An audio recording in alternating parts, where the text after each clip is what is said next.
मागच्या 20 दिवसांपासून सोनम वांगचुक जंतर मंतरवर उपोषण करतायत, पण पंतप्रधान नरेंद्र मोदी किंवा त्यांच्या मंत्रिमंडळातील एकही व्यक्तीनं तिकडे जाणं तर सोडाच, पण एक चकार शब्द सुद्धा काढला नाही।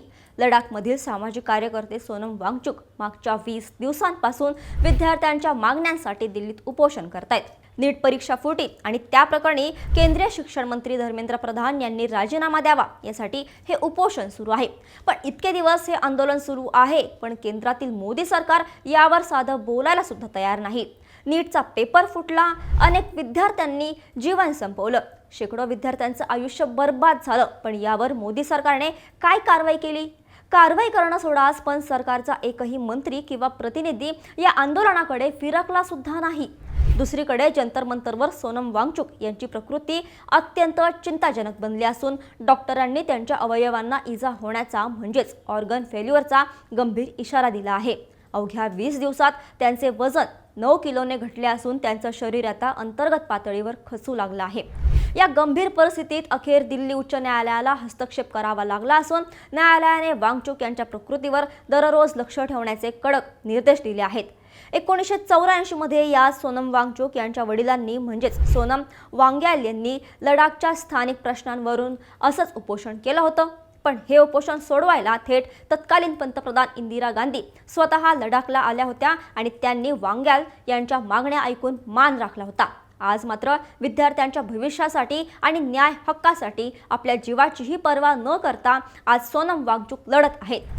परिस्थिती इतकी बिकट झाली आहे की सोमवार 20 जुलैपर्यंत जिवंत राहायचंय असं खुद्द वांगचुक यांना म्हणावं लागतंय, जेणेकरून ते संसदेवरील शांततापूर्ण मोर्चामध्ये सहभागी होऊ शकतील।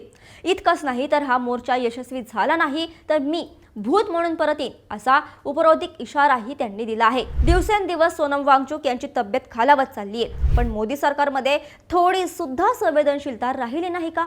जर उद्या सोनम वांगचुक यांच्या जीवाचं काही बरं वाईट झालं, त्याला जबाबदार कोण असेल? नक्की काय घडतंय या आंदोलनात जाणून घेणार आहोत या व्हिडिओच्या माध्यमातून। नमस्कार, मी मृदुला आणि तुम्ही पाहताय थोडक्यात। आज दिल्लीच्या जंतर मंतर मैदानावर चाललेल्या या संघर्षाला तब्बल 20 दिवस पूर्ण होत आले आहेत। देशातील लाखो विद्यार्थ्यांचे भविष्य अंधारात ढकलणाऱ्या नीट पेपर फुटी प्रकरणाविरोधात कॉकरोच जनता पार्टी अर्थात सीजेपीच्या वतीने 20 जून पासून तीव्र आंदोलन सुरू आहे। बेरोजगार तरुणांची तुलना कॉकरोचशी करणाऱ्या वक्तव्याचा निषेध म्हणून स्थापन झालेल्या पक्षाच्या आंदोलनाला पाठिंबा देत सोनम वांगचुक स्वतः या उपोषणात सामील झाले आहेत। नीट परीक्षेतील प्रचंड घोटाळा, पेपर लीक आणि त्यामुळे निर्माण झालेल्या विद्यार्थ्यांच्या परिस्थितीची दखल घेत केंद्रीय शिक्षण मंत्री धर्मेंद्र प्रधान यांनी आपल्या पदाचा राजीनामा द्यावा ही एकच प्रमुख मागणी घेऊन वांगचुक अन्नत्याग करून बसले आहेत। मात्र देशाच्या राजधानीत संसदेपासून हाकेच्या अंतरावर देशाचे भविष्य वाचवण्यासाठी एक ज्येष्ठ सामाजिक कार्यकर्ता मरणाच्या दारात उभा असताना सत्ताधारी पक्षाकडून दाखवली जाणारी कमालीची शांतता प्रत्येकाला विचार करायला लावणारी आहे। ही परिस्थिती पाहून आज अनेकांना इतिहासाची पाने चाळाविषयी वाटत आहेत, कारण सोनम वांगचुक यांना आपल्या हक्कांसाठी लढण्याचा आणि व्यवस्थेविरुद्ध बंड पुकारण्याचा हा वारसा थेट त्यांच्या घरातून म्हणजेच त्यांच्या वडिलांकडूनच मिळाला आहे। सोनम वांगचुक यांचा जन्म लडाखच्या उलेटोकपो गावात झाला। त्यांचे वडील सोनम वांग्याल हे लडाखमधील एक मोठे नेते होते, ज्यांनी पुढे जाऊन जम्मू काश्मीर सरकारमध्ये मंत्री म्हणूनही जबाबदारी सांभाळली होती।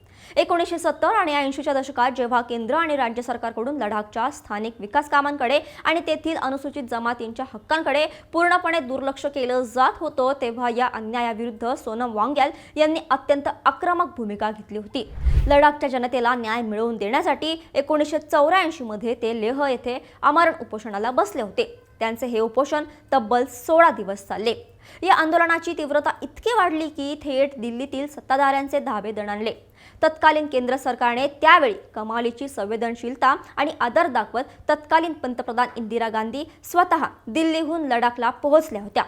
इंदिरा गांधींनी स्वतः उपोषणस्थळी जाऊन सोनम वांग्याल यांच्या सर्व मागण्या अत्यंत शांततेने ऐकून घेतल्या, त्या मागण्या सोडवण्याचे ठोस आश्वासन दिले आणि त्यांच्याच हस्ते वांग्याल यांचे ते 16 दिवसांचे उपोषण सोडवण्यात आले होते। तो काळ लोकशाहीतील संवादाचा आणि संवेदनशीलतेचा सुवर्णकाळ मानला गेला। मात्र आज त्याच नेत्याचा मुलगा दिल्लीच्या छातीवर बसून देशातील तरुण विद्यार्थ्यांसाठी न्याय मागत असताना सध्याच्या सरकारचे एकही प्रतिनिधी त्यांच्याकडे फिरकायला तयार नाही, हे आज संपूर्ण देश पाहत आहे। सध्या जंतर मंतरवरील परिस्थिती अत्यंत चिंताजनक आणि भयानक बनली आहे। सलग 20 दिवसांच्या कठोर उपवासामुळे सोनम वांगचुक यांची प्रकृती कमालीची खालवली आहे। उपोषणाला सुरुवात केल्यापासून त्यांचे वजन तब्बल 9 किलोने घटले असून ते आता केवळ 56.9 किलोग्राम वजनाचे उरले आहेत। त्यांच्यावर उपचार करणाऱ्या डॉक्टरांनी आता अत्यंत गंभीर आणि धोक्याचा इशारा दिला आहे। दीर्घकाळ अन्न न घेतल्यामुळे वांगचुक यांच्या शरीरातील हक्काचे ग्लुकोज आणि फॅट्स पूर्णपणे संपले असून त्यांच्या रक्तातील युरिक ॲसिडचे प्रमाण धोकादायक पातळीवर वाढले आहे। डॉक्टरांच्या मते जर सरकारने वेळेत हस्तक्षेप करून हे उपोषण सोडवलं नाही तर वांगचुक यांचे अंतर्गत अवयव निकामी होण्याच्या म्हणजेच ऑर्गन फेल्युअरचा मोठा धोका निर्माण होऊ शकतो। या अत्यंत गंभीर परिस्थितीची दखल अखेर दिल्ली उच्च न्यायालयाला घ्यावा लागली आहे।